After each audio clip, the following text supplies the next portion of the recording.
He's so close to figuring out the truth here.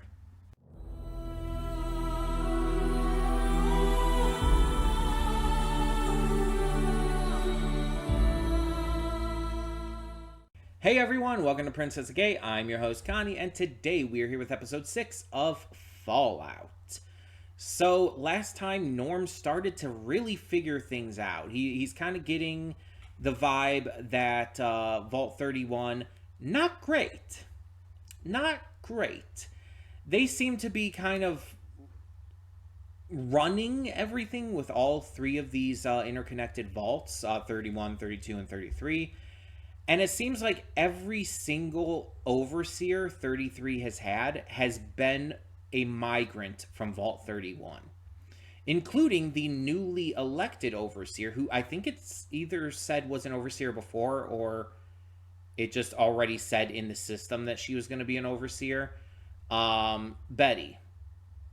And if it already said in the system that she was going to be the next overseer, if that is what that was saying, then pretty much the entire system was rigged. But to be fair, that seems like the case anyway. They've started to clean up the remnants of Vault 32 after the Raiders were there and after, Vault 32 kind of cannibalized itself. Literally. But Betty very clearly left the broken terminal up in the Overseer's office to kind of send a message to Norm, I feel.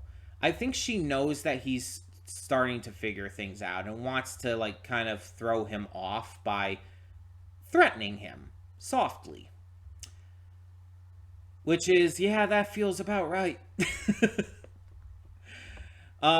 And the plan right now is Betty's saying that they're going to kind of repopulate Vault 32. They're going to send some people over there to get it ready for repopulation and everything. Which is wild because Vault 33 has a very low population right now already due to the Raider attack. And on top of that, Vault 33 has very low water. Their water supply's running out. And everything's kind of going wrong. But, they're just basically kind of not only just ignoring it, but forcing the rest of the dwellers to ignore it as well. Which is probably not good. Now, Vault 31, it is unclear if 31 is up and running right now. There's kind of some implications that it might have been run into the ground already. Or there's also implications that maybe that vault that Lucy and Maximus fell into at the end of last episode, could that be Vault 31? We don't know yet. We haven't gotten the full story. We're only getting bits and pieces at a time. But this mystery is growing, and the information we're starting to get is, adding up. So yeah, Lucy and Maximus reconnect. They decide to join forces for the time being and work together. But they end up falling into a vault. Unintentionally, mind you, but still. And while all this is happening, the ghoul has not been seen again. Since he, got better from his sickness, the ghoulification, now that he got some of the drugs again, and started watching his old videos, we haven't seen him again. We have no idea what he's doing at the moment or what he's going to do in the future. But yeah, at the moment, the biggest thing that we've been kind of learning about these past episodes has been the stuff with the vaults. And Vault 31 is just not to be trusted. We can't trust anyone from there, which includes, obviously, Betty, but it also includes, I can't think of her name again, but the friend, the blonde friend who has the eye patch now, we can't trust her because we find out that she's from Vault 31. And we know the father is from Vault 31, so we can't trust him. Meaning that Moldaver might be the good guy. I believe I shared a theory last time on Moldaver, the father, their mother, because we know the mother's Pip-Boy was used for the Raiders to get in. I shared my theory on things on how the father might have been behind the destruction of Shady Shoals, I think it was called, and that the remnants of those people might be Moldaver in her group. Now, I obviously went into a lot more detail, but I'm not going to go into that all again here just to save time. But yeah, I believe I talked about that in the afterthoughts last time. So if you want that, you can go back to last episode, or you probably should have already watched it. That being said, I'm very curious to see where this is going to go. Because there's 8 episodes, which means we've got 3 left. And the runtime on all of them is just about an hour. I think each one is like just like a minute or two longer than the last. Like 7 is longer than 6 and 8 is longer than 7. But like again, by like a minute or two. And that's with the credits included and everything. So technically they're not actually that long when you cut out the credit parts, but you know. I'm still excited to see how these final episodes really ramp things up and really start to give us some big answers. I think it's going to be like really surprising and exciting and intense. Probably going to be a lot of action. And I'm wondering how the ghoul's going to come back into things at this point. But yeah, that's what we're here to find out. So let's just get on with this reaction and see what it has in store. Before we do, though, I do want to remind you all that we have a lot of great content to check out on the channel. Every Monday through Friday, we have a plethora of awesome series reactions. And on Mondays, we also have YouTube reactions, or at least YouTube adjacent. Anything that doesn't quite fit into a full series or a movie reaction, because it's like a short, a special, maybe a mini series that's just not enough episodes to really count for a series reaction. Anything like that. Obviously, actual YouTube videos too. They're pretty much always donation rewards as well, but that's not really here or there at the moment. And speaking of movie reactions, we do have those every Saturday and Sunday. They're recorded during the week, but uploaded on the weekends just so every day has something going on for it. We're also currently going through a couple Let's Plays on the channel. We're playing through Spider-Man 2, and that is every Sunday, Tuesday, and Thursday. Really been enjoying that, having an absolute blast with it. Just if you're new to it, as a warning, the first 9 parts do have some audio issues, especially 5 through 9. It was unfortunately something I just wasn't able to fix at that point.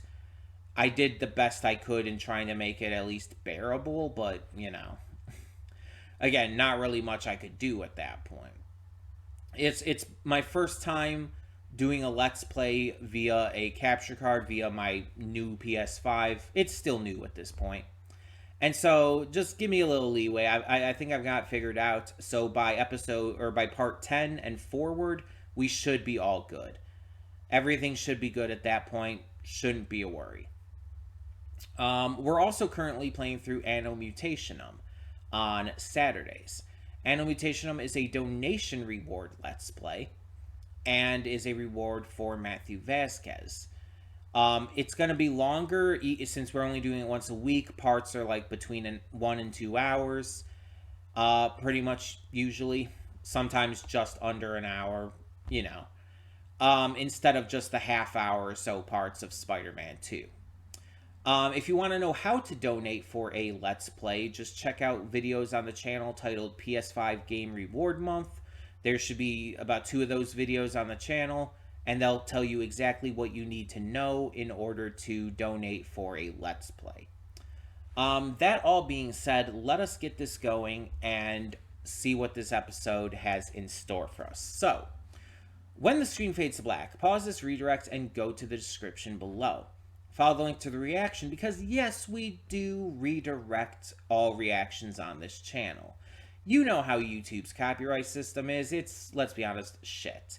So because of that, I just want to keep everything safe and push the reactions off onto another site. I know you don't want to have to do all these clicks just to get to the reaction after you've already opened up the video on YouTube, but it's just a safe thing to do. I mean, we want to avoid stuff like channel strikes or, God forbid, the channel getting terminated. And the only real safe way to do that is to do it like this. But on the plus side, that means all of you, yes, every single one of you gets to see the full unedited reaction for completely free. No paywalls, no Patreon, and you don't even have to sync up your own copy. You just go down to the description below, click the link, follow it to the next page, and you're good to go. The full unedited reaction completely free. And after you watch it, you can come back here to the redirect and resume play. Because after it fades to black and then fades back in, everything from that point forward will be my afterthoughts and will not only contain spoilers to the episode, but also just my general thoughts on it, thoughts on the series so far, any theories or ideas I might have, as well as just general stuff about the channel sometimes. It's always worth it to check out just in case, but it's obviously up to you. That all being said, thank you so much, as always, for tuning in. And for now, I will see you at the reaction. And we are back, and we'll begin with spoilers in 3, 2, 1, now. So I looked up a couple things in between. Apparently, the Codsworth name and everything was not only just obviously a reference to Fallout 4, but it wasn't actually his name. I misunderstood while I was watching, and it was actually like a character he played or whatnot, or the name of the voice he does for the robots, etc. That kind of thing. So it wasn't his actual name. His actual name is the name given in the credits and all that jazz. I misunderstood. Apologies. It tends to happen with reactions. Sometimes something might just kind of go over your head, or you might be talking and miss like a tiny little bit of information that gives you a little more context to things. I also wanted to look up like the ending a little bit to see if like what I was kind of gathering from that was correct, and it seems to be. From what I looked up, it does seem like those were cryogenic tanks. The naked people inside, including the one pregnant lady, were indeed frozen. We don't know the purpose exactly, but the video that I was having a hard time kind of really seeing and recognizing, I also found out what that was. So we saw the gulper in the tank. Apparently it was dead, by the way. But in the video, the woman was giving birth to a bunch of like gulpers somehow. That could also explain the pregnant lady that's in the tank. Some experimentation, I presume. And the baby gulpers started to eat her alive like piranhas. So that's fun. I mean, it was obviously fucked up. I just wasn't 100% sure what was happening there. But yeah. On top of all just the creepy cult shit going on with them worshipping Moldaver, who we now know was around pre-war. And I think she was shown in one of the previous episodes, the one where it showed, Cooper doing the test recordings, or no, it was photographs. He was doing the photos and all for Vault-Tec. I think it showed her, like, in the background, like, in the crowd shot of, like, the Vault-Tec employees and all. And I didn't quite realize at the time. It's the male person. Just let the dog be a dog, She'll shut up in a second. But yeah, I didn't quite realize at the time, but I think someone else pointed that out. And I was thinking it's probably just the same actor doing a different role. That happens in various things. So it then, we see her again in this episode with, the shorter hair and the glasses and all, and it's like, I think it is. I think it was who we saw back then, and that raises some interesting questions. Now, if she's connected to Vault 4, that would clear some things up because that would also explain why she's worshipped there. The Flame Mother, as they call her. And with her having possibly been cryogenically frozen, then that also could explain why she's there. So maybe she was an inhabitant of Vault 4 originally after the events of the war. But she was also at a meeting that was anti-Vault Tech and everything. So if she was shown with Vault Tech before, then she's at an anti-Vault Tech meeting. It kind of implies there that maybe she was like secretly against Vault Tech the entire time and was like, going to these meetings while still pretending to be on Vault Tech's side. She was able to still get into a vault when the bombs dropped. And through that, she was maybe cryogenically frozen, like maybe all of the vault dwellers in Vault 4 initially were. Or maybe just a certain amount of them were for whatever reason. I know in Fallout 4, all of the vault dwellers are frozen. Maybe it was just a number of them in Vault 4.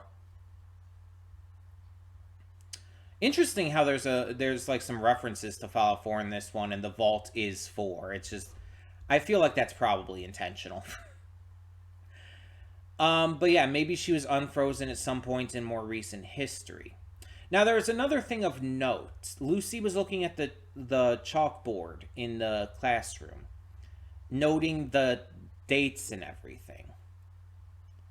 And one date that really struck me as interesting was the one that it really had her focusing on, was 2277, I believe it was.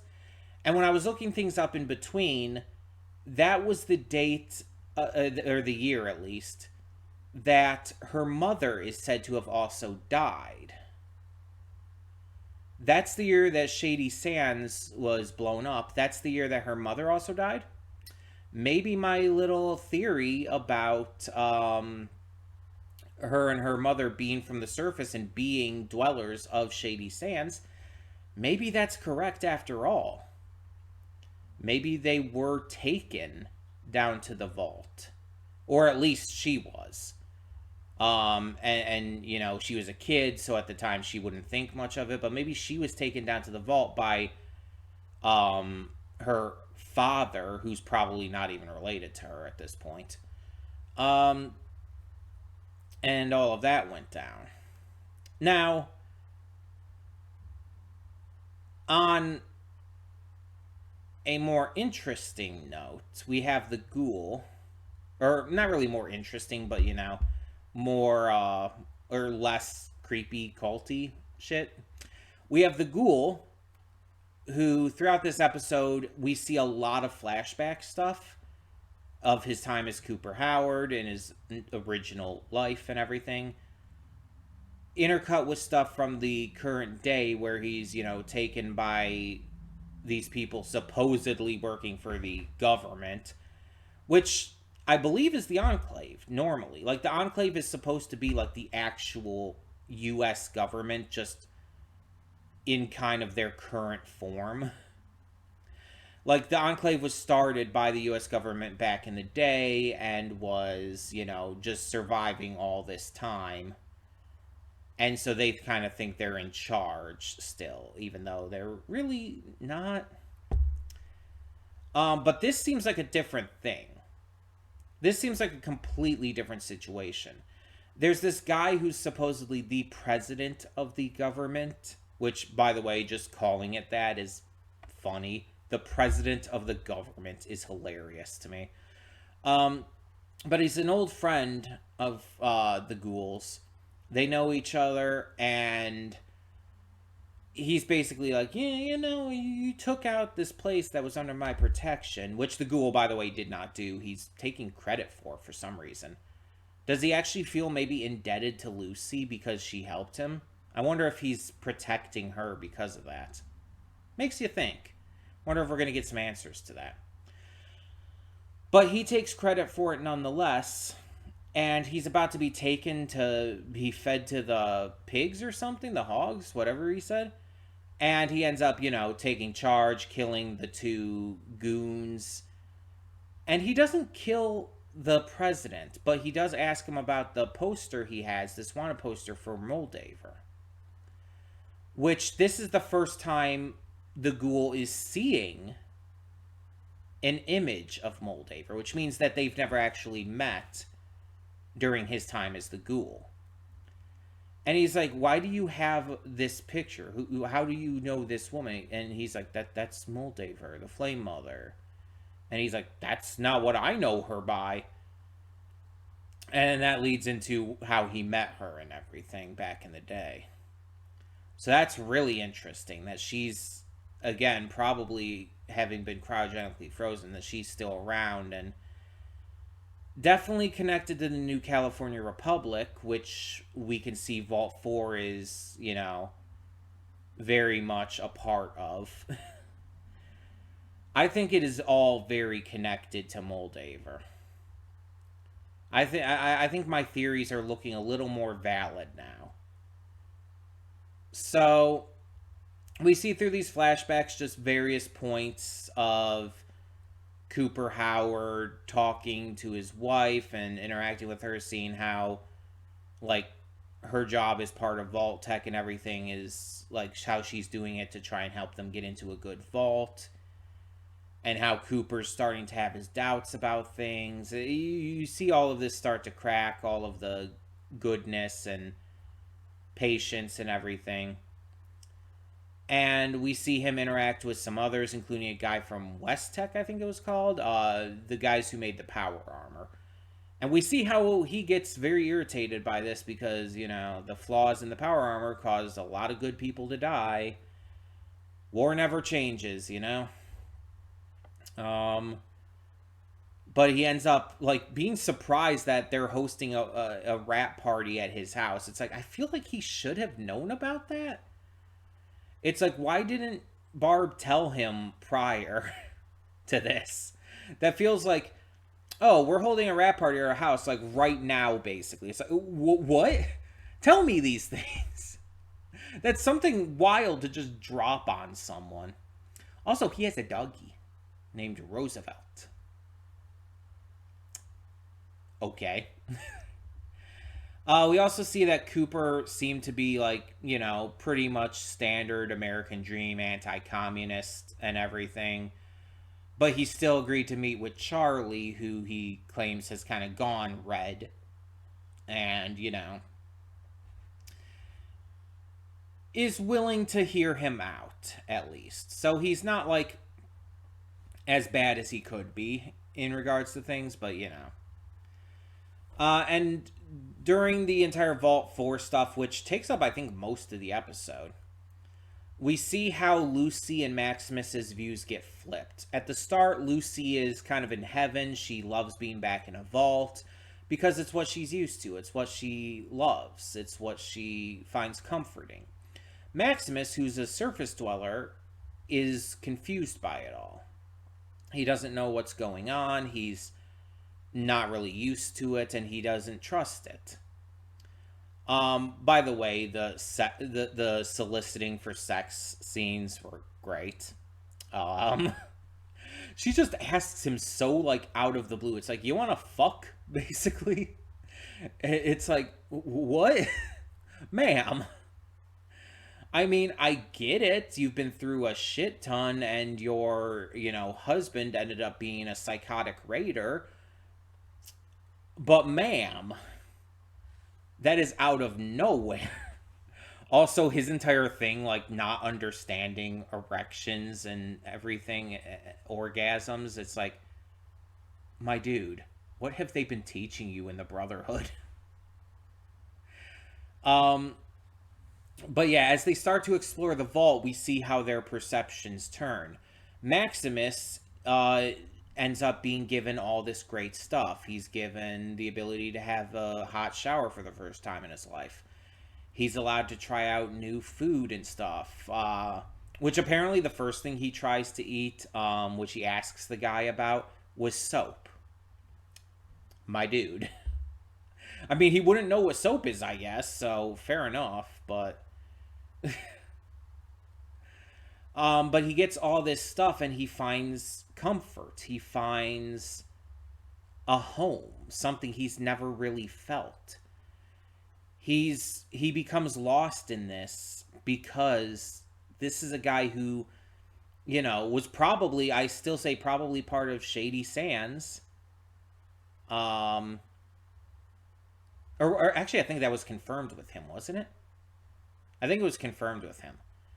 Yeah, I believe he said that he was part of Shady Sands when it blew up and all. And that's what we saw when the Brotherhood came and took him away, and everything. But he lost presumably his entire family. He was raised by the Brotherhood into this, like, semi-religious cult, basically, which is interesting because now he's in another cult and getting indoctrinated into that too. He is susceptible to that very clearly. Um, he's gone through a lot, and his time in the Brotherhood has not been good. He's been bullied mercilessly and treated like shit, and dealt with having to, deal with shit, literally. So having this kind of positive reinforcement, even if it's built on lies and all, which he doesn't entirely realize at this point, it feels good to him. It feels good to have this kind of comfort level. Lucy, meanwhile, starts off really interested in the comfort level, but then she starts to see the cracks. At first, it starts with, oh, there's surface dwellers being taken in here and everything. It's like a lot of people here are from the surface. And she's like, oh, that's weird. But okay, whatever. And then she starts to see like people who have like these mutations. At first, it's the overseer who has a single eye in the middle of his face instead of two eyes. He's a cyclops. But then she notices like a guy with a nose on his forehead. She sees someone with glowing eyes. And she's like looking around and is like, this is weird. This is not normal. So she goes to talk to the overseer about it. And it's like, oh, by the way, he's also a piece of shit. He is the equivalent of racist, I guess you could say. It's basically the equivalent. He's a piece of shit who is horribly bigoted. And in regards to a lot of this stuff, like the things he's answering to her just don't sound good. And when she asks about floor 12, he gets really freaking defensive and basically just tells her to leave. Which is also very concerning and continues to crack Lucy's perception of this place. But the big moment, of course, is the ritualistic cult scene where everybody starts stripping, titties full on out. They start smearing the ashes of the dead, those who died back in the bombing, on their foreheads, and drinking blood. Don't know where they got the blood, but they're drinking blood. Big old bowls of it. With their titties full on out. I know this is a mature series, and I know it's had like some like sex scenes and stuff before, but I don't think it's had full on nudity yet. Even though it's just, the upper body, you don't see any genitalia or anything. Still, you see full on titties in this, and it's like, oh, okay, sure. I mean, no worries, whatever, but it's just the context of it too, I guess. It's just like you have the added context of it being cult like shit, and it's just like, ugh. It's like the one kind of context where I don't like seeing the titties. You know? Like, I like to see some good titties. That's all nice and well. But you have it in the context of a cult ritual with, smearing the ashes of the dead and drinking blood and shit, and it's like, yeah, I don't think I want to see these titties. These are bad titties. These are evil titties. I don't like these titties.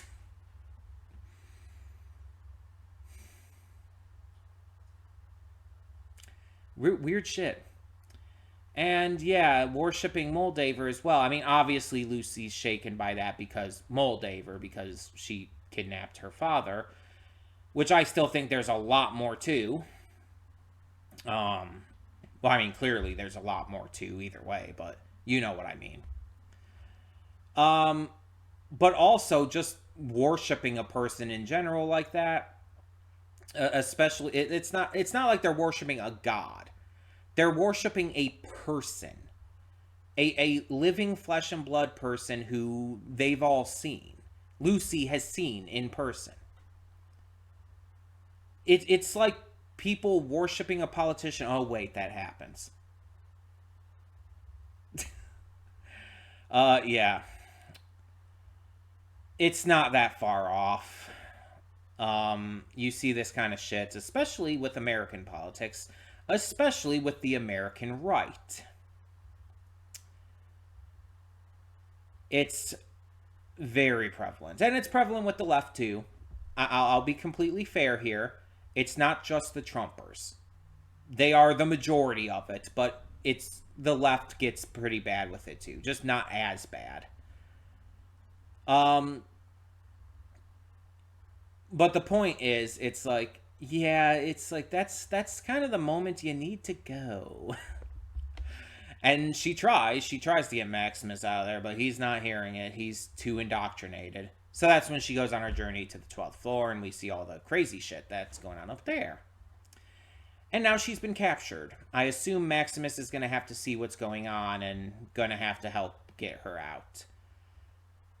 We didn't see anything with Vault 33 this episode, though. We didn't see anything with Norm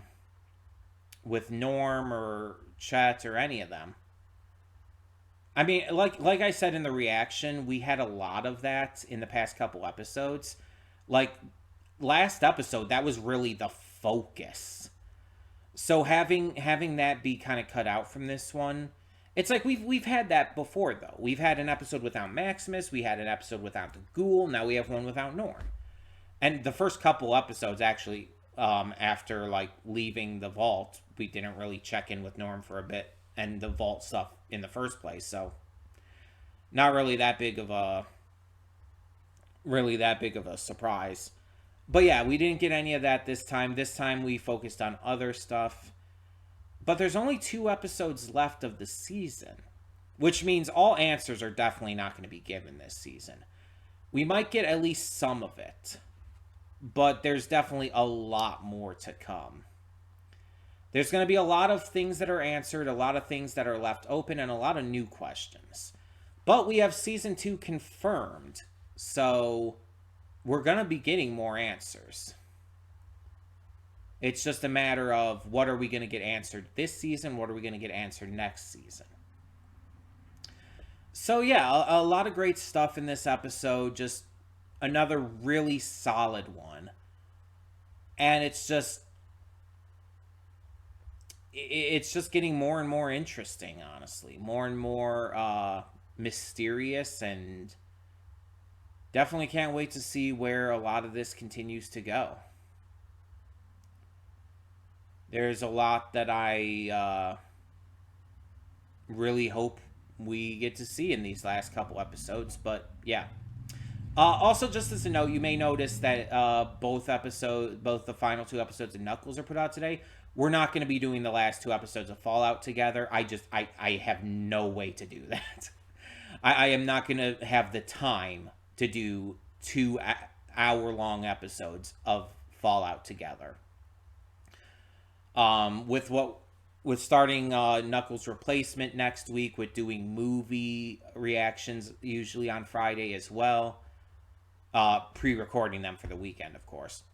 I'm just not going to have the time to do both of those next week.